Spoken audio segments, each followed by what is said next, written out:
देखिए, इसके दो बिंदु हैं। आप यदि समझते हैं कि टफ डिसीजन लेने से ये लोग पूरी तरह से शांत हो जाएंगे, तो आपकी धारणा गलत है, क्योंकि ये अंतर्राष्ट्रीय षड्यंत्र है। 2014 के बाद जो एनजीओज को यहाँ आना पैसा शुरू हुआ, 58,000 करोड़ का पैसा आया है। किस लिए आया भाई?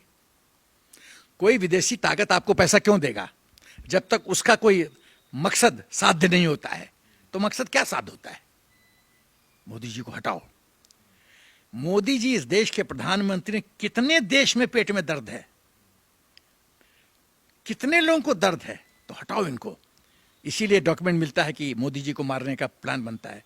मोदी जी जब प्राइम मिनिस्टर कैंडिडेट अनाउंस हुए थे बीजेपी का, तो पटना गांधी मैदान में जो एड्रेस था उनका, मैं स्टेज पे बैठा था। मैं तो पूरा ब्लास्ट देखा हूं, और मेरा घर बगल में ही है। रात को मैं टहलते टहलते साइड पे चला गया, वहां वो लोग पुलिस वाले सब अपना स्निफर डॉग लेके ढूंढ रहे थे। तो मैंने कहा, भाई क्या कर रहे हो? बोला, सर जहां मोदी जी बैठे थे वहां से मुश्किल से 15 गज पे 2 बम और निकला है, यदि वो बम ब्लास्ट होता तो सवाल ये है कि यहाँ लोग मनमानी कर रहे हैं और देश को कमजोर कर रहे हैं, और इनकी जो सोच है गजवाए हिंद की, इस्लामिक स्टेट की, ये देश के लिए खतरनाक है। यदि धर्म प्रधान हो जाता है, राष्ट्र प्रधान नहीं होता है, तो कष्ट है। अरे भाई, हिंदुस्तान आज हमारा अभी 5th लार्जेस्ट इकोनॉमी हो गया है, उसका भोग करो ना। पाकिस्तान जिंदाबाद। पाकिस्तान तुम लिए क्या करता है? पाकिस्तान तो अपना देश तो संभलता नहीं है, अपना देश तो फकीर हो गया है, और तुम उसको सपोर्ट कर रहे हो। इतना अच्छा लगता है तो चले जाओ पाकिस्तान। भाई इतना अच्छा लग रहा है ना, पाकिस्तान जिंदा बोलते हो ना, जिंदाबाद, तो चले जाओ। हिंदुस्तान में रहते हो तो अब्दुल कलाम की तरह बनो, अब्दुल कलाम जी की तरह बनो। क्या राष्ट्रभक्त थे भाई, न्यूक्लियर सीक्रेट पचा गए। और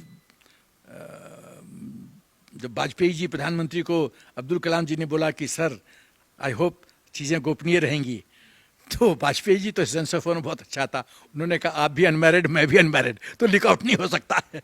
तो ये जो कहानी है ना, ये चक्कर है। और देखो, सीए जो था ना, मैं उसको इस तरह से देखता हूँ, जो शाहीन बाग में हुआ, ये एक्सीडेंट नहीं था, ये प्रयोग था। क्या प्रयोग था? उसका मकसद क्या था? कि मोदी सीए तो, जब हिंदुस्तान के मुसलमान अफेक्ट ही नहीं हो रहे हैं, तो तुमको पेट में दर्द क्यों है? ये प्रयोग था कि मोदी जी कोई फैसला आगे मत लो, नहीं तो हम इससे भी बड़ा कांड करेंगे। ये मोदी जी को संदेश दिया जा रहा था कि आप कुछ मत करो, नहीं तो हम कांड करेंगे। फिर ये डराने वाली राजनीति है, ये तो नहीं चलेगा इस देश में। एनआरसी है, पॉपुलेशन कंट्रोल बिल है, कोड ऑफ कंडक्ट है, यूनिफॉर्म सिविल कोड है, ये सब लाने की जरूरत है।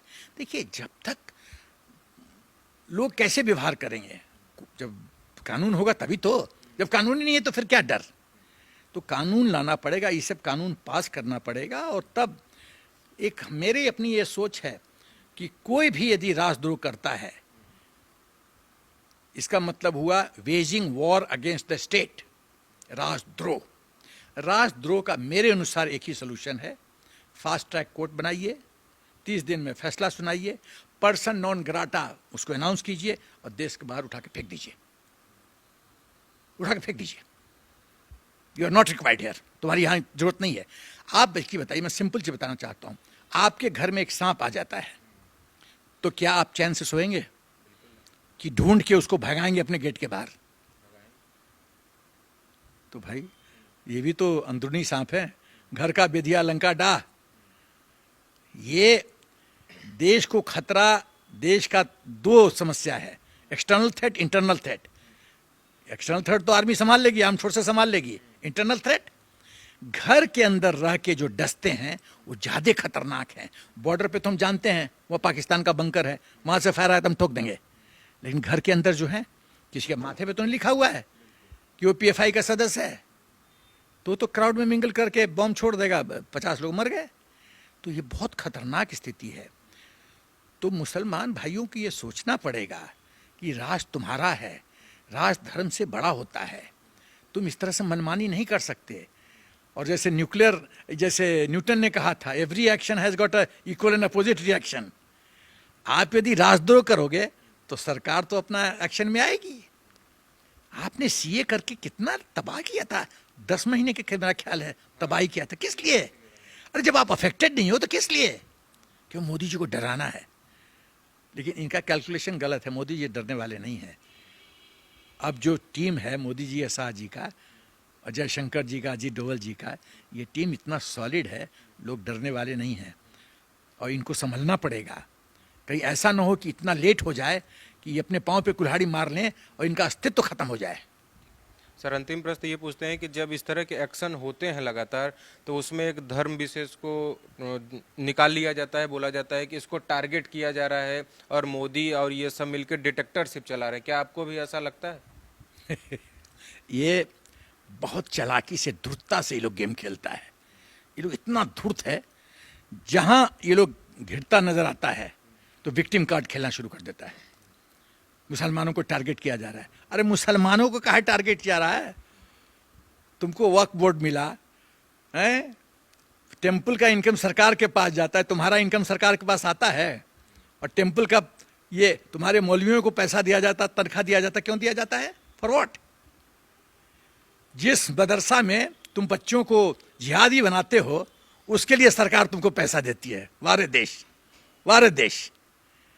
तो ये इनको समझने की जरूरत है कि मनमानी नहीं कर सकते, और ये बेवकूफ़ी कर रहे हैं। यदि राष्ट्र सुरक्षित नहीं है, राष्ट्र में दंगा होगा तो आर्थिक विकास नहीं हो, आर्थिक विकास नहीं होगा तो इनका परिवार कैसे खुश रहेगा? भाई चीज़ें ठीक रहेगी तभी तो आप खुश रहोगे।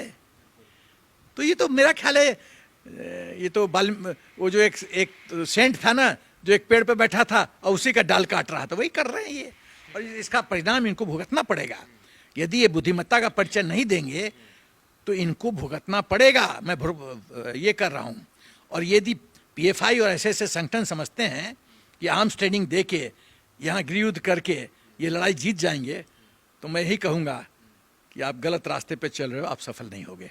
बहुत छोटा सा प्रश्न है मेरा, क्योंकि आपसे मैं हर बार सॉल्यूशन जानता हूं, तो इस बार भी मैं पूछना चाहूँगा कि मान लीजिए कि अगर सीए लागू किया गया या एनआरसी की बात छेड़ी गई और उसके बाद फिर इसी तरह के आंदोलन हुए, तो क्या एक्शन सरकार को लेना चाहिए? इसका क्या सॉल्यूशन है? मैं एक छोटा सा उदाहरण देता हूँ। चाणक्य जा रहे थे, चाणक्य तो मैंने उनके ऐसा मैंने कूटनीतिक मैं विश्व में नहीं देखा है। चाणक्य जा रहे थे तो बबूल का एक कांटा उनके पैर में चुभा। तो चाणक्य तो छोड़ने वाले थे नहीं, तो उन्होंने कहा कि इस बबूल के पेड़ को मैं खत्म कर दूंगा। तो उन्होंने डाली नहीं काटा, पत्ता नहीं तोड़ा, उन्होंने उसके जड़ में मध डाल दिया। अब चींटी आए, चींटी मध के चक्कर में खाते गए, जड़ पूरा सुखा दिया, पेड़ ऑटोमेटिकली गिर गया। मेरा कहने का तात्पर्य है, जब तक आतंकवादी संगठनों को जड़ से खत्म नहीं किया जाएगा तब तक ये देश शांत रहेगा। जब तक टेरर फंडिंग नहीं रोकी जाएगी, जब तक इंटेलिजेंस के माध्यम से ये कौन है टीम, उसमें लीडर कौन है, हर एक डिस्ट्रिक्ट स्टेट लेवल पे, डिस्ट्रिक्ट लेवल पे कौन कौन लीडर हैं। पटना में, बिहार शरीफ में, मतलब राज्य सरकार के नाक के नीचे पीएफआई फ्लरिश कर रहा है और ट्रेनिंग दे रहा है और डॉक्यूमेंट बना रहा है 8 पेज का कि कैसे कैसे टारगेट करना है देश को, और कुछ नहीं। इसका मतलब क्या, इंटेलिजेंस एजेंसीज मुख्यमंत्री जी को ब्रीफ नहीं कर रहे हैं? और ब्रीफ कर रहे हैं तो चुप क्यों बैठे हो? जब इशरत जहान को बिहार की बेटी कहा जाता है तो ये तो बहुत ही खतरनाक स्थिति है। इशरत जहान बिहार की बेटी हो गई, जो आतंकी है, जो मोदी जी को मारने के लिए हायर किया गया था, सुपारी दिया गया था। तो ये जो है, आपको पूरी टीम को, स्ट्रक्चर को आइडेंटिफाई करके उसको खात्मा करना पड़ेगा, उसको देश के बाहर फेंकना पड़ेगा या कानूनी तरीके से सजाए मौत देनी पड़ेगी। क्योंकि आप वो जो एचएम का बंदा था, हिजमुल मुजाहिदी का था, कैसे बार्गेन हुआ? क्योंकि वो जेल में था, तब लोगों ने बार्गेन किया। छोड़ो, यदि वो जिंदा नहीं होता जेल में, बार्गेनिंग नहीं होती। हम लोग इनकम टैक्स का पेयर इनको बिरयानी खिलाने में क्यों खर्चा करें? 30 दिन में न्याय करो, खत्म करो कहानी। दूसरी बात, तीसरी बात कि इनको लीडरलेस करना है, इनके सब बैंक अकाउंट फ्रीज करने हैं, टेरर फंडिंग इनका रोकना है। और हवाला, कैश आता है हवाला के माध्यम से, हवाला हम भी मतलब इंटेलिजेंस क्या सरकार नहीं जानती है कौन कौन हवाला ऑपरेटर हैं? चुपके से उनसे इंफॉर्मेशन लो, कितना माल किसके पास आया, पकड़ो फिर। भाई आज जब 15 स्टेट में रेड हुआ 1 से 5 बजे सुबह तक, पकड़े गए ना लोग 106, बैंक अकाउंट वगैरह फ्रीज हो रहा है ना। तो इस तरह से इनकी शक्ति क्या है, किसी भी आतंकी का शक्ति क्या है? टीम वर्क, पैसा, इक्विपमेंट, ट्रेनिंग, फाइनेंशियल सपोर्ट विदेश से, यही है ना। इसको ध्वस्त कर दो, ध्वस्त कर दो, फिर कैसे लड़ेंगे ये, कैसे लड़ेंगे?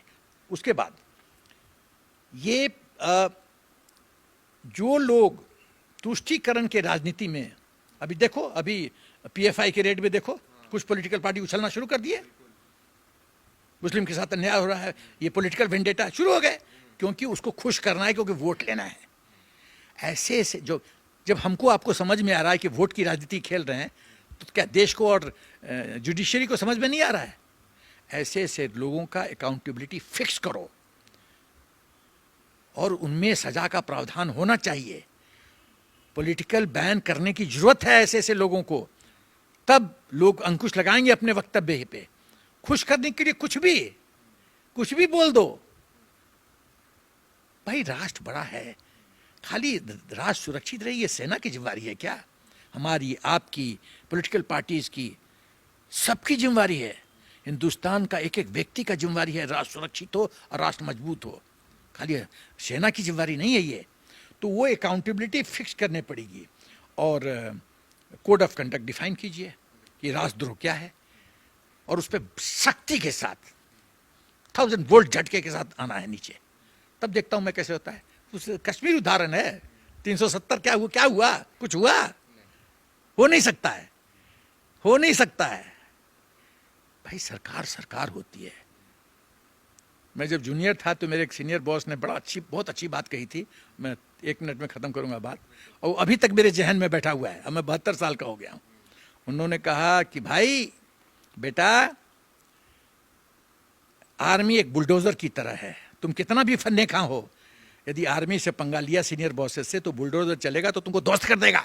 यू मे बी राइट, तुम हो सकता है सही हो, लेकिन सीनियर अफसर का बुलडोजर चलेगा तुम बच नहीं सकते। वही बात मैं कहना चाहता हूं, सरकार बुलडोजर है, जब वो चलेगा आप बच नहीं सकते। आप कितने भी फन्ने खा हो जाए, खाली सरकार के पास एग्जैक्ट इंफॉर्मेशन होना चाहिए। बाकी तो it's a matter of drill, बाकी ड्रिल है, इंप्लीमेंटेशन है, करो इंप्लीमेंट।